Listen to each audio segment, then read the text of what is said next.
Dr. Ahmed, you can unmute yourself now. Yeah. Yes, doctor. I Hello. can speak now. All right. Hello, doctor. How are you doing? Alhamdulillah. All right. I see that you've made it to the previous session, and this is your second time in here, isn't it? Yes, All this is right. my I second. remember that you had very interesting questions the last time, so I'm hoping that we'll be able to demonstrate that in this role play, inshallah. Inshallah. All right. Just give me a minute. I'm gonna share the card with you. All right. I'm timing now. You've got 3 minutes.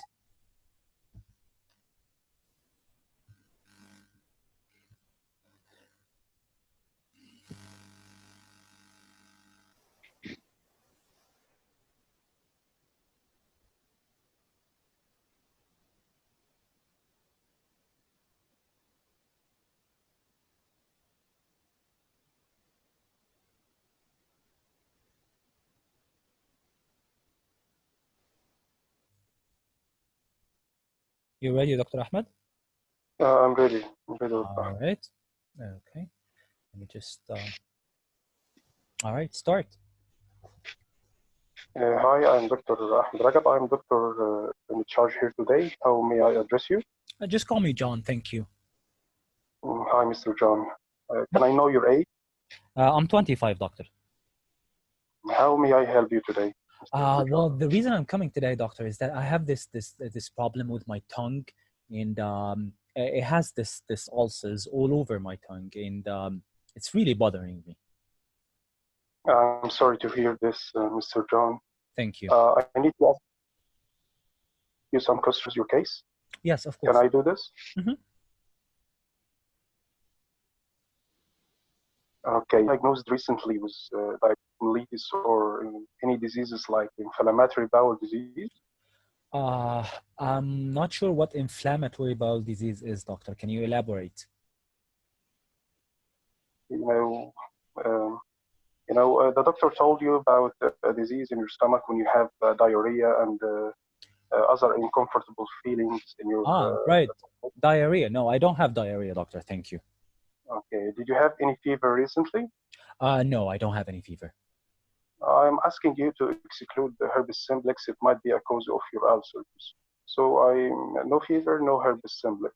Mm-hmm. Okay, I am suspecting a disease called abscess ulcer. It is of unknown cause, but some recent researchers suggest that it might be an immune reaction. I need to exclude that, though. I need to ask you some questions. Can I do that? Absolutely, yes. Have you been under stress recently? Right. Now that you've mentioned it, I've taken up a job like 6 months ago, and I work as a salesperson. So it is naturally a high pressure job. So yes, I'm very stressed those days. Actually, sir, it could be related to stress and changes in your hormones and virus or allergy. This all can cause abscess ulcer. I may recommend a blood test to check for infection also, as it might be a cause. Okay. And I want to discuss the management with you. Is it okay if I discuss it now? Yeah, absolutely, doctor. I want you to rinse your mouth with warm and salty water. And also you can use a medicated mouthwash to help you relieve this ulcer. Right. As also an antiseptic gel you can use. Right. And I might prescribe you paracetamol for the pain. Okay. I want you also to have plenty of fluid and avoid spicy and raw foods. Here's the thing, doctor. Here's the thing. I'm very thankful for all the things that you've said, and I assure you that I'll be doing them. But the thing is, I have this meeting, this important meeting, like tomorrow. And in order for me to speak without any pain, I'm going to need something that would help me throughout this coming day. Can you give me something? Yeah, I can prescribe you an anti-inflammatory if the pain persists. And I want to reassure you that the ulcers will resolve themselves in a few days. Right. I want to advise you. See, that's the thing, doctor. Few days, I cannot afford few days. It has to be done within a day because of the meeting. And the antiseptic gel, with all due respect, I've tried it before. It doesn't really help. Okay, I told you that I can prescribe you an anti-inflammatory. If the pain persists, it will relieve. Okay. Will Right. relieve. Don't be worried. All right. Thank you, doctor. Can you tell me about, you said something about a virus and stress. Maybe there are other causes, things that I can, well, maybe direct my attention to so that I don't have those ulcers again. I've been having them ever since I was a child, you know? No, we advise patients to have a healthier lifestyle. This helps most patients. Their ulcers were relieved once they changed some of their habits or things that cause them to not have a healthier lifestyle. I would advise you to rearrange your life, your sleeping, your stress control, so you would have a healthier lifestyle. Right, right, right. And what do you advise me to do about the stress? What can I do? You can go to um, stress control sessions. Okay, okay, I can do that. I can do that. We can arrange that. Right, right, right. Thank you very much, doctor. You've been very helpful. Time. Thank you, Mr. John. All right. Okay. Now I thank you very much for that. That was good. That was really good. There are a few things that we need to talk about, but the thing is, I'm running out of time on this session. What I'll be doing is that I'll be ending this session. We'll be joining again using the same link. So if you received the invitation via mail, you've got the link. If you received it on the Telegram group, then you've got the link too. I'll see you in a minute. Diarrhea, for example, or bloating, those sort of things. Do you suffer from those? No, doctor, I don't. Then you move on, okay? But don't put yourself in a situation where the patient would ask you, what do you mean by saying that, okay? That's another thing. Another thing that I wanted to direct your attention to now, you don't have a problem with time. You covered all your tasks, but a hint that might be helpful is that you use too much signposting. It's okay to do it once, right? We always say that, right? But before every set of questions, you don't need to take my permission for asking more questions. I remember you said it like twice or three times. So only once we do it, yeah, and save yourself some time. You don't need to explain to me your thought process, right? Like you said, you know what, do you have any fever? So I said, no. What you said is that, okay, the reason I'm asking is that I need to exclude that herpes simplex is one of the reasons. Yes, I understand that as a doctor, but as a patient, do I really care about that? I don't. I just want you to find out what is wrong with me, okay? Your thought process as a doctor is for yourself, but it's not for the patient, yeah? So simply just to make sure that your questions make sense, what you can say is that, well, you know what, John, there are a few reasons that might cause the problem that you're coming with today. And I'm going to need to ask you a few questions just to make sure what exactly are we talking about here. Okay, so first you ask about the fever, and then you ask about the inflammatory bowel disease. Like we said, you should ask about it, and then you move on. But you don't need to explain yourself after each and every question. Signposting, explaining yourself, these are the main things that I wanted to talk about. Other than that, I think your English is really good. I think that you didn't use it to show me enough empathy. You could have done it better when it comes to empathy. Right? Like trying to sympathize with me in terms of, you don't need to overdo it. Oh, I'm very sorry. I know that this might be very bothersome for you. For example, I tell you about the meeting that I have tomorrow. Oh, now I understand why it's so much pressing for you. You need to do to be able to talk without pain. And for that, I can give you the anti-inflammatory. Try to convince me, try to sell me something, okay? And you're selling me your knowledge. That's what you're trying to do here. I think those are the main things that I wanted to direct your attention to. Other than that, I'm very fascinated by the fact that you managed to fit in your task, even though it's not a short task, within the time frame. And it's okay to improvise sometimes. Like on the card, it says healthy lifestyle or healthy choices, right? What the heck does that mean? Right? So it's okay to expect that the patient is going to ask you, what exactly do you mean by a healthy lifestyle? And then what you said is okay. You could have said something. I noticed that you took some time thinking about it. You don't really need to. Maybe more exercise, right? Maybe drink more water throughout the day. That would be helpful. You talked about sleep, which is a good point too. So again, try to make it as natural as can be. And I remember that you asked something the last session about trying to improvise and that sort of thing. And I said, well, you know what? It's not really recommended that you do. And I still stand by what I say. It's not really recommended that you do. But Dr. Ahmed, I'm going to have to, Mustafa, I'm going to have to stop your camera.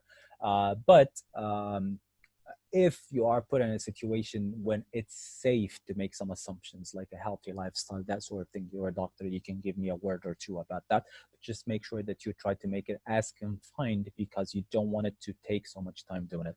I hope that has been helpful for you, Dr. Ahmed. And if you have any questions for me, please.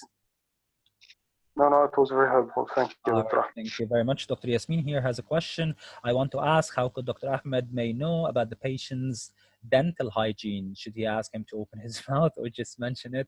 And also mention diabetes mellitus. No, you should never ask him to open his mouth, Dr. Yasmin, to answer your question. We're not supposed to carry out any examinations whatsoever in that sort of exam.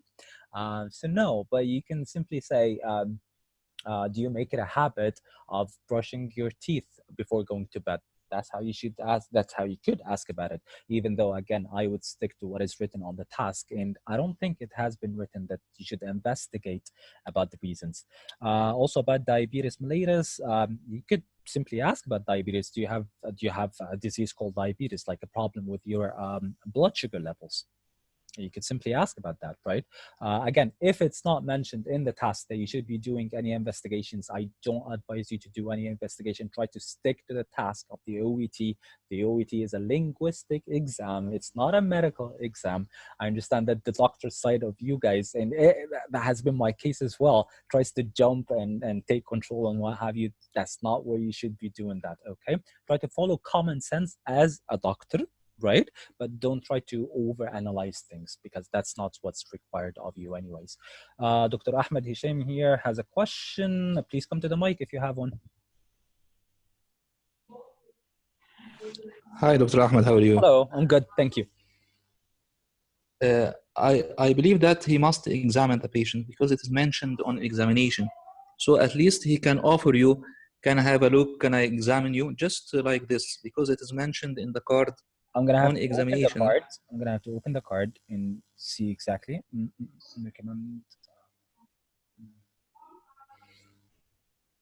That's a candidate card. Discuss. Where exactly do you see the examination? I'm sorry. Can you direct my? I saw it in the first paragraph. It is mentioned on examination. There is a good hygiene. Okay, let me share the screen with you. Maybe you can. That's your card. Where do you see it? The doctor, just the end of the first line. On examination, the patient clearly has good dental hygiene. So It is mentioned here on examination. Are things that are already given to you. You don't need to examine that, right? Like if I tell you that you have a card, right? You're going into your clinic, right? And then the nurse comes to you and she gives you the sheet of the patient and she tells you, you know what? I've taken the vitals and obviously this patient has hypertension, okay? Now, as a doctor, you might want to redo that again, but in an examination like OET, you take that as a given. All right. So the patient clearly has good dental hygiene. That's a given. All right. So you don't actually need to investigate this any further. Does that make sense? It's okay. Given. So it's given as if it is done before or something. That's the whole point. Okay. And at any point in the OET, no examination whatsoever is required of you. And I'll tell you why. Because again, whoever is doing the role play with you is not a doctor, and whoever is marking your test is not a doctor either. So you don't need to do that, okay? I'll tell you something. Maybe I heard some role play before, and just he didn't do exam, but he said, "Can I examine you?" Just like this, and then he continued. If you want to do that, as if he examined the patient. If you want to do that, go ahead. I don't think that you should be doing it, not at this level. Maybe at the level of PLAB or something, yes, you can do that, but not at this level, because it's not required. You're not going to be marked based on that. That's just what I think about it. Yeah.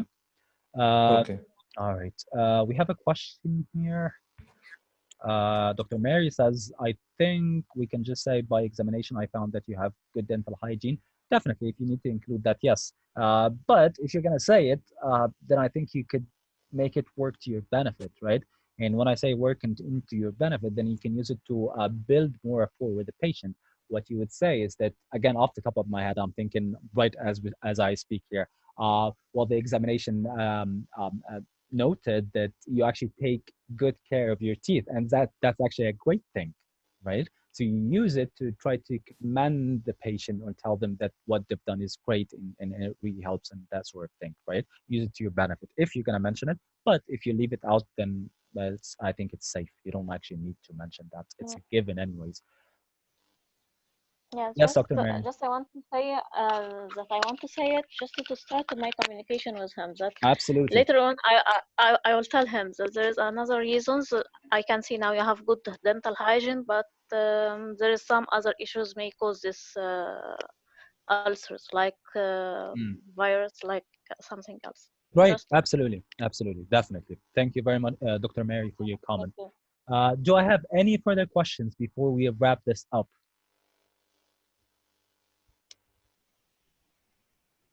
Okay. Right. Before I go, I just wanted to answer a question that has been asked about the condensed speaking sessions. And yes, we do that. Sorry, from the 1st of July for 10 days, because I understand that some people are having their examination on the 11th of July. So we need to cover as much as we can within those 10 days. And basically what we do is that we make daily sessions, and those sessions have a fewer number of people so that everyone gets to practice. We try to make it at least that everyone practices a minimum of 5 cards. Everyone is different. Everyone's got their own struggles. Everyone's got their own obstacles, and we try to make this as personalized as can be.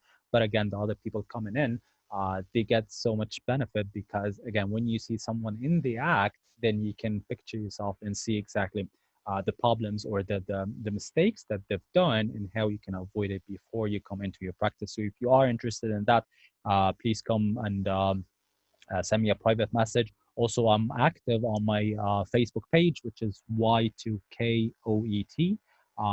So make sure to drop me a message if you are interested in that sort of thing. Thank you very much for coming in today. It's been my pleasure giving that session. Dr. Ahmed, I always update on the group or via mail. If you're not subscribed to the mailing service, please do. This way you get an email telling you when exactly is the next session, or on the group of Dr. Farghali. That's something that I'm doing because, again, Dr. Farghali is a very good friend of mine, and he invited me to come on board, and I had to oblige. So yes, I update that too. Um, Again, I'm not exactly sure when will be the next meeting. I'll try to make it within 48 hours maximum. Again, that's not a promise, but I have to work my schedule. When the next meeting, how to subscribe, I'll send the link on the Telegram group. So if you're not subscribed, you can do that. Thank you very much for joining me today, guys, and I'll see you in the next session.